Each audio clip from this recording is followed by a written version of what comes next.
Bugun kelgan manzilimizda Uchtepa tumani istirohatga kelganmiz. Qaranglar, bu tarafdan 100 metr yurishib istirohatga chiqamiz. Bu tarafdan Shtarpga ketamiz. Bekobod ko'chasi ekan, mana shu ikkita hovlimizni sotib o'tgan birinchisi. Ikkinchisi umumiy fasad razmeri 25 metrdan iborat ekan.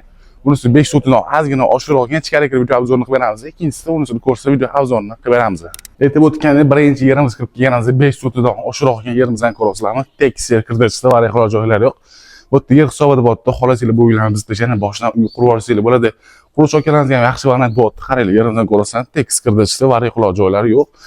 Yerimizda tekis uyoq tarafda yerimizdan ko'rsa obzorini qilib beramiz. Video davomida albatta narxni aytamiz. Ikkinchi hovlimizga kirib kelganimizda bu yerni ko'rasizlarmi? Uzun darvozaxonadan kirib kelinadi. Darvozaxonaga kirib kelganimizda bu o'zini yerimizda bo'tdi. Aytib o'tgan umumiy yer maydoni 10 sotidan ozgina oshiqroq.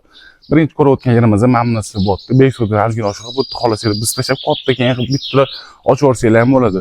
Quruvchi akalaringizga yaxshi variant bir nechta kottejda tushirsanglar bo'ladi. Bu tarafga yerlarni ko'rasizlarmi? Tekis kirdirishda variyalar joylari yo'q. O'rtada yashil hudud. Bu taraflarda binosi, bu tarafda asosiy binosi. Asosiy binosi 7 xonadan iborat ekan. Endi bu yerda hozir yer hisobida bo'tgan uchkalan ko'rsatib o'tolmaymiz. Butga ham uy biz tashlab, yana bir nechta kottejda tushirib tashlaysanglar bo'ladi. Qiziqqanlarga pastga murojaat qilamiz. Bemalol telefon qilib so'rab barakasini qilsanglar bo'ladi. Narxini bir sotuvga 40 ming dollardan baholashyapti. Yana o'tirgan joylari ham bor ekan. Qiziqqanlar pastga murojaat qilamiz. Bemalol telefon qilib so'rab barakasini qilsanglar bo'ladi.